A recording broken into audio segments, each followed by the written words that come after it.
네, 안녕하세요. 벌써 4강이죠. 오늘은 지난 시간에 배운 확률 변수, 그 중에서 베르누이 확률 변수의 구조를 시각화를 해보려고 합니다. 네, 어떻게 시각화를 하냐? 일단 요 P가 2분의 1인 베르누이 확률 변수는 상자 구조를 알 수 있죠. 어떠냐면 요술상자고 베르누이 확률 변수라서 0이 적힌 구술과 1이 적힌 구술이 각각 하나씩 들어있는 구조죠. 그래서 요거를 1이 나올 가능성 그리고 0이 나올 가능성을 계산을 해보면 두 숫자가 각각 50%, 즉 퍼센트를 소수점으로 바꾸면 0.5씩으로 바꿀 수 있겠죠. 그래서 0과 1이 나올 가능성이 50대 50이다 라고 우리가 상상을 할 수 있습니다.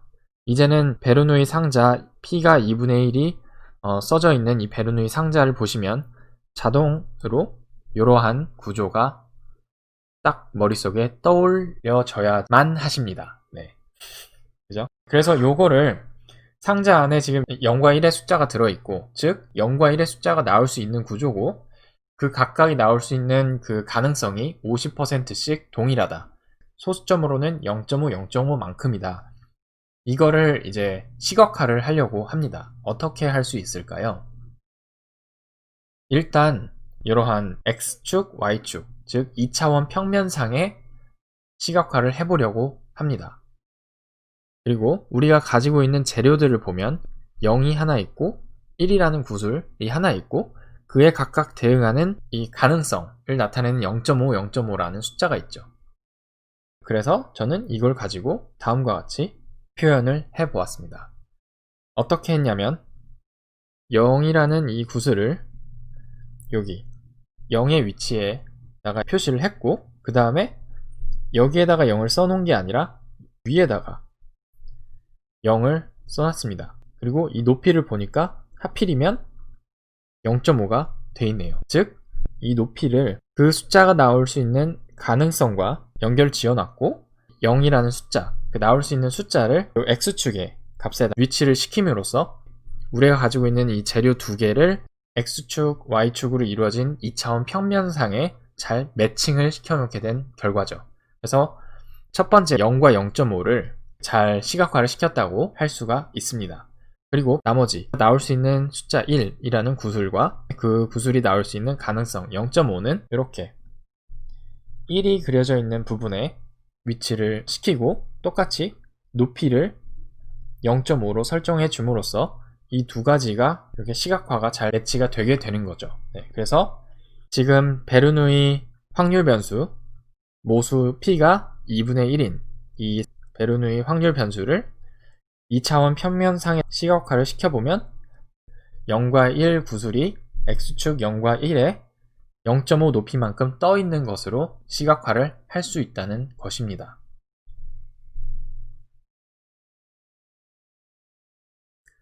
이번에는 한번 다른 거를 해볼까요? 똑같이 베르누이 확률 변수이지만 이번에는 P가 4분의 3이죠. P의 의미는 이제 아시죠? 뭐냐면 1이 나올 가능성을 의미합니다. 그래서 4개 중에 3개가 1이고 나머지 하나가 0인 것이죠.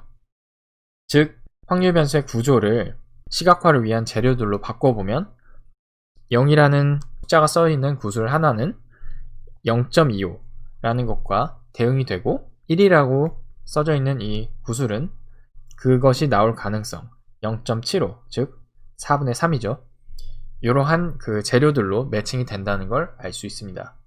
따라서 요만큼의 재료를 앞에서와 같이 0에다가 0을 위치시키되 그 높이는 0.25, 그 다음에 1에다가 1을 위치시키되 그 높이는 0.75로 시각화를 할 수 있는 것을 알 수 있습니다.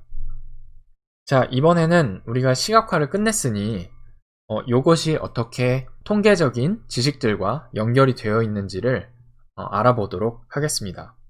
일단 베르누이 확률 변수인데 모수가 4분의 3인 확률 변수는 다음과 같은 이러한 재료들로 우리가 압축 표현이 가능했고, 통계적인 기호로 쓰면 요 x라는 부분이 확률 변수를 의미하고, 그 다음에 다른 의미의 요 물결 모양을 써준 다음 확률 변수의 이름 그리고 그 확률 변수의 모수를 써서 표현이 가능하다는 걸 이전 시간 영상에서 한번 배웠죠. 그리고 이러한 확률 변수를 우리는 2차원 평면상에 시각화를 할 수 있다는 것을 배웠습니다. 이러한 시각화는 확률 질량 함수라는 통계 용어와 매칭이 되는데, 어떻게 매칭이 되냐면 이 시각화한 것 자체를 어떠한 함수라고 생각할 수 있다는 것입니다. 즉 여기는 x축 그리고 y는 fx라는 y축이라고 생각을 해보면, fx는 x가 0일 때는 0.25, x가 1일 때는 0.75, 그렇지 않은 다른 나머지 모든 수를 집어넣으면 0을 반환하는 이러한 함수와 딱 매칭이 되는 걸 알 수 있습니다. 그리고 여기에 잘 보시면 f는 함수를 의미하고, 그 다음에 대문자 x는 앞에서 우리가 봤듯이 확률 변수를 의미하죠. 그래서 이 확률 변수의 구조를 나타내는 함수인데, 우리가 알고 싶어하는 어떤 스몰 x에 관해서 각각이 나오는 가능성에 대하여 알려주는 확률 변수 구조를 나타내는 함수라고 생각을 하시면 됩니다. 그래서 x가 0이 나올 가능성은 뭐야? 라고 하면 이 확률 질량 함수는 이렇게 들어가서 이 세 개 중에 x가 0일 때를 물어봤네? 그러면은 0.25를 뱉어내야지 하고 0.25를 뱉어내고, 예를 들어서 0.5가 나올 가능성이 얼마니? 라고 물어봤을 땐 생각을 해보세요. 베르누이 확률 변수는 0과 1만 나옵니다. 그죠? 당연히 0.5가 나올 확률은 제로가 되는 것이죠. 즉 0과 1이 아닌 나머지 값들이 나올 가능성은 제로입니다. 따라서 그 외 나머지 otherwise라고 이제 O.W 하면 이거는 otherwise라는 것의 줄임말인데, 그 나머지 외의 값에 대해서는 다 0을 반환을 해줍니다. 자, 지금까지 알아본 거는 뭐냐면, 어떤 베르누이 확률 변수가 딱 주어졌을 때 그것의 구조를 시각화하는 법을 알아봤으며, 그 시각화와 확률 질량 함수라는 것이 어떻게 매칭이 되는지를 방금 전에 알아봤죠.